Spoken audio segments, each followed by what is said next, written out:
sorry ass DJ.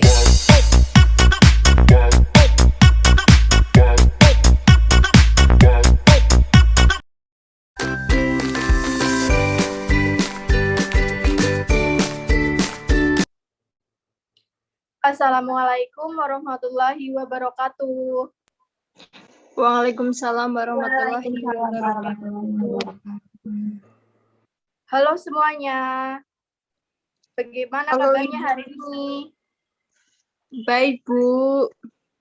Oh, baik. Alhamdulillah, semoga senantiasa kita selalu mendapatkan sehat oleh Allah Subhanahu wa taala dan mendapatkan karunia-Nya. Amin. Untuk mengawali pembelajaran pada hari ini, kita akan berdoa bersama-sama. Silakan untuk Ketua Kelas, Mbak Elva Dora, untuk memimpin berdoa. Teman-teman, sebelum memulai pembelajaran, alangkah baiknya kita berdoa terlebih dahulu sesuai dengan kepercayaan masing-masing. Berdoa mulai. Berdoa selesai. Terima kasih Mbak Elva. Apakah dari teman-teman masih ingat tentang pembelajaran sebelumnya? Yaitu pada pertemuan sebelum hari ini, pertemuan ke-10. Masihkah ada yang ingat? Saya ingat, Bu. Ya, silakan Mbak Elva. Kemarin kita belajar tentang bagaimana menjaga dan merawat hewan dan tumbuhan peliharaan dengan baik. Baiklah, betul sekali. Untuk pertemuan sebelumnya kita belajar tentang cara merawat hewan dan tumbuhan. Pada hari ini kita akan mempelajari tentang cara melestarikan hewan dan tumbuhan. Sebelum itu, Ibu presensi terlebih dahulu satu-satu ya.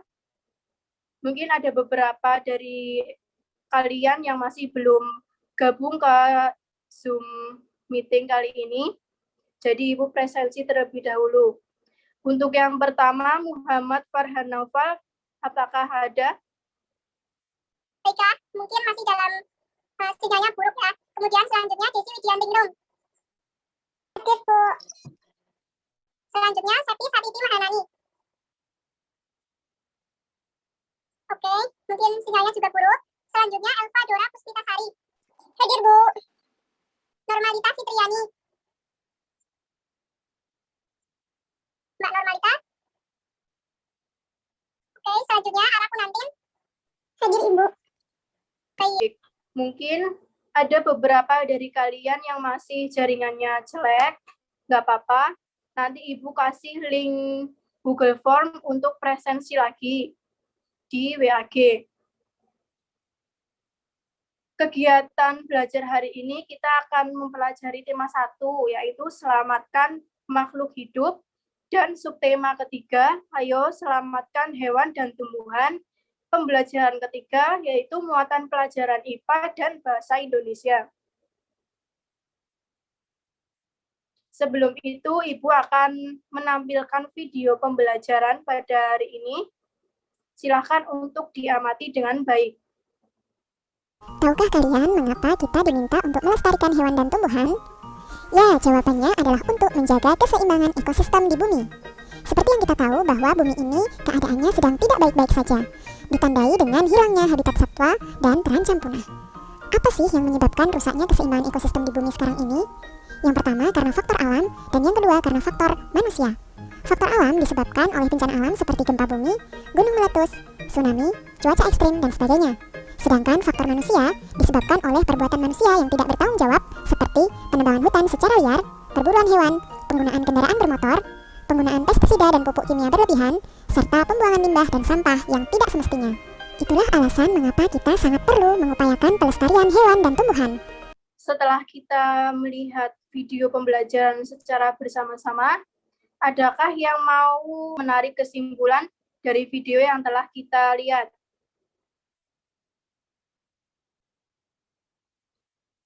Oke, mungkin dari beberapa kalian masih belum bisa mengikuti video tadi karena jaringan.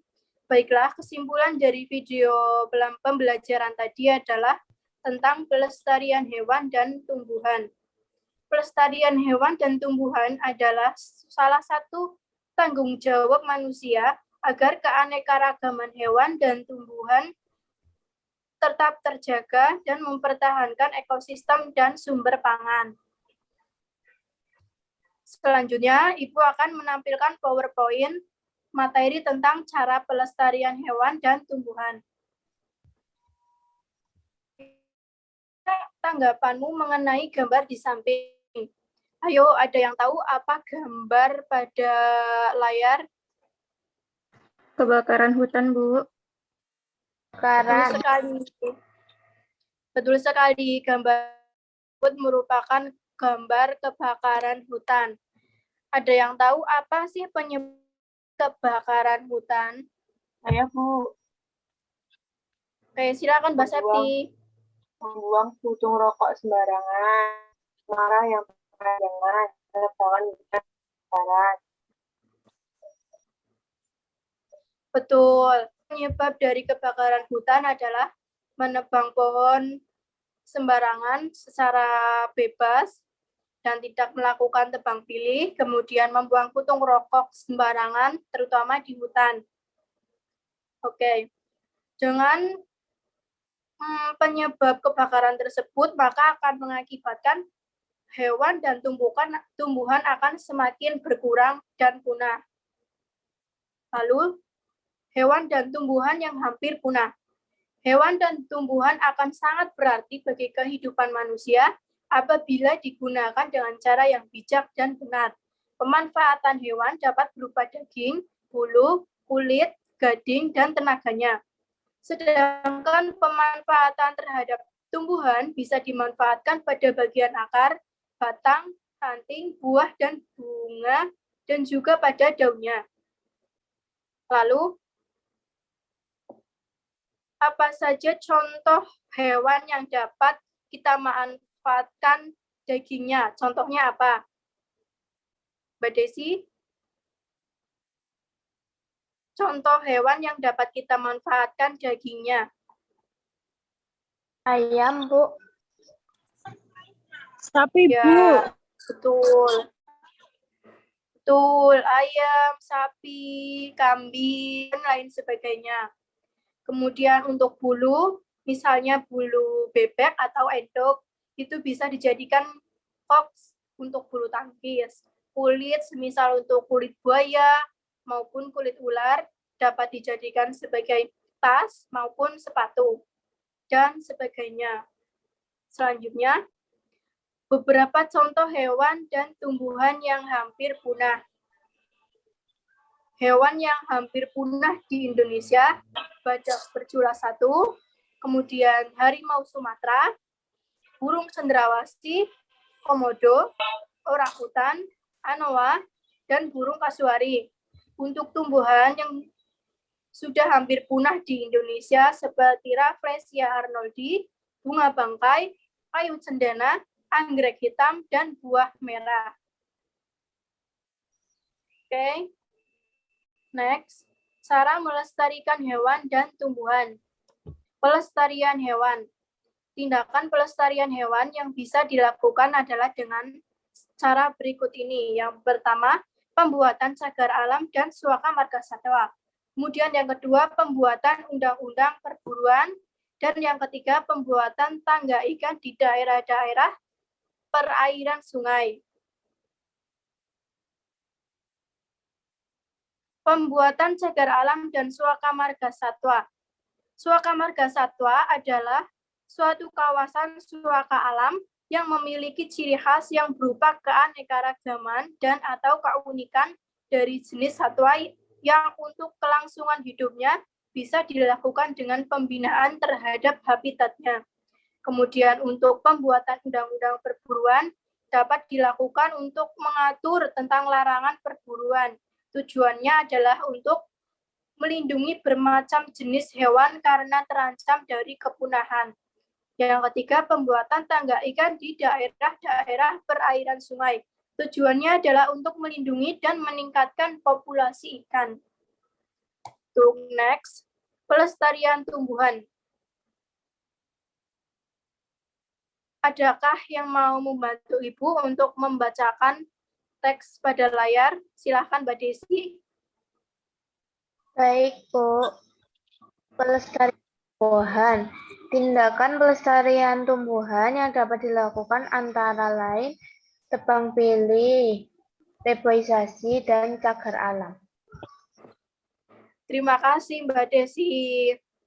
Pelestarian tumbuhan adalah tindakan pelestarian tumbuhan yang dapat dilakukan antara lain tebang pilih, reboisasi, dan cagar alam. Apakah ada yang tahu apa itu tebang pilih?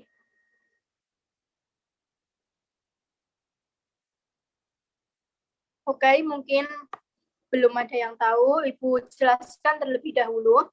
Tebang pilih adalah proses memilih secara selektif tanaman yang akan ditebang dengan kriteria yang telah ditentukan, misalnya umur tanaman, jenis, maupun fungsi.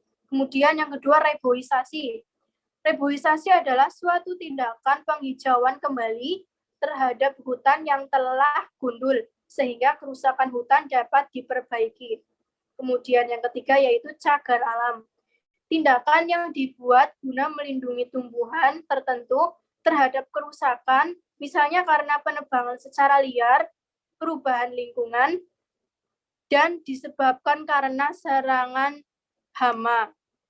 Kemudian yang selanjutnya tugas, buatlah poster tentang melestarikan hewan dan tumbuhan dengan baik dan benar. Kampanyekan poster tersebut pada pertemuan berikutnya kepada adik kelas. Apakah ada yang ingin ditanyakan mengenai tugas pada hari ini? Tidak, Bu, sudah paham. Baik, terima kasih. Untuk muatan pelajaran selanjutnya yaitu bahasa Indonesia. Apakah share screen Ibu sudah terlihat, anak-anak? Terlihat, Bu. Oke, pada muatan pelajaran bahasa Indonesia, kita akan mempelajari tentang kesimpulan.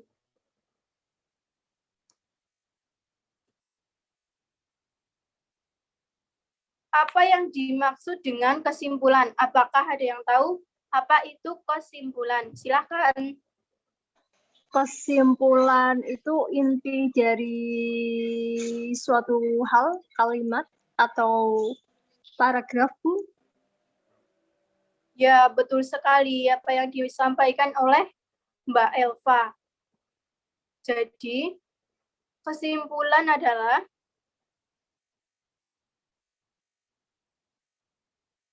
pernyataan yang diambil secara ringkas dari keseluruhan hasil pembahasan atau analisis.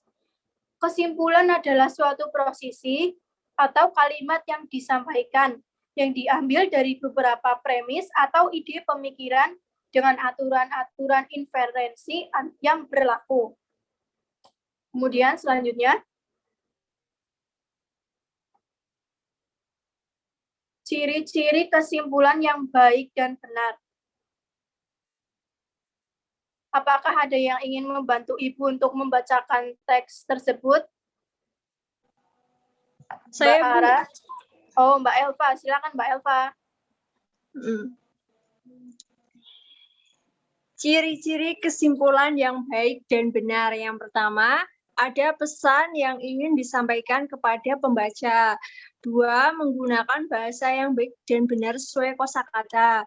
3, kesimpulan dimulai dari khusus ke umum. 4, kesimpulan tidak terbelit-belit. 5, kesimpulan merupakan fakta dan jelas.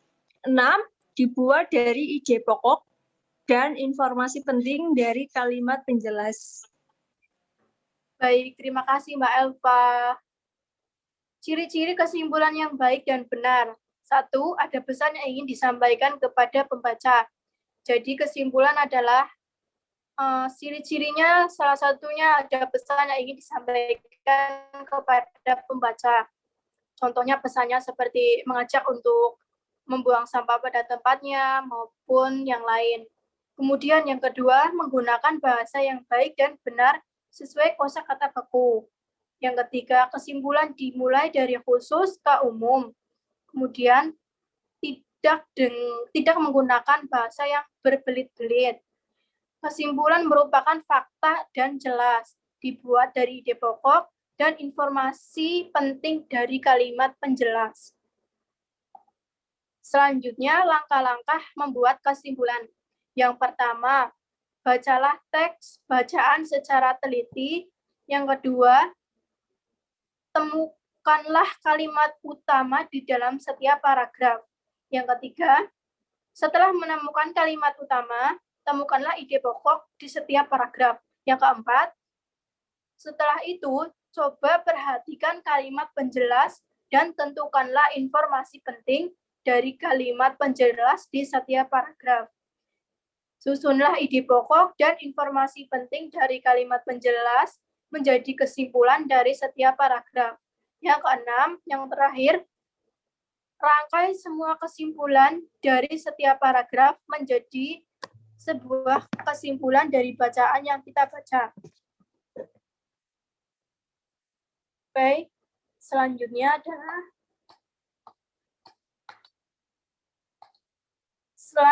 kita akan membuat kesimpulan dari suatu paragraf.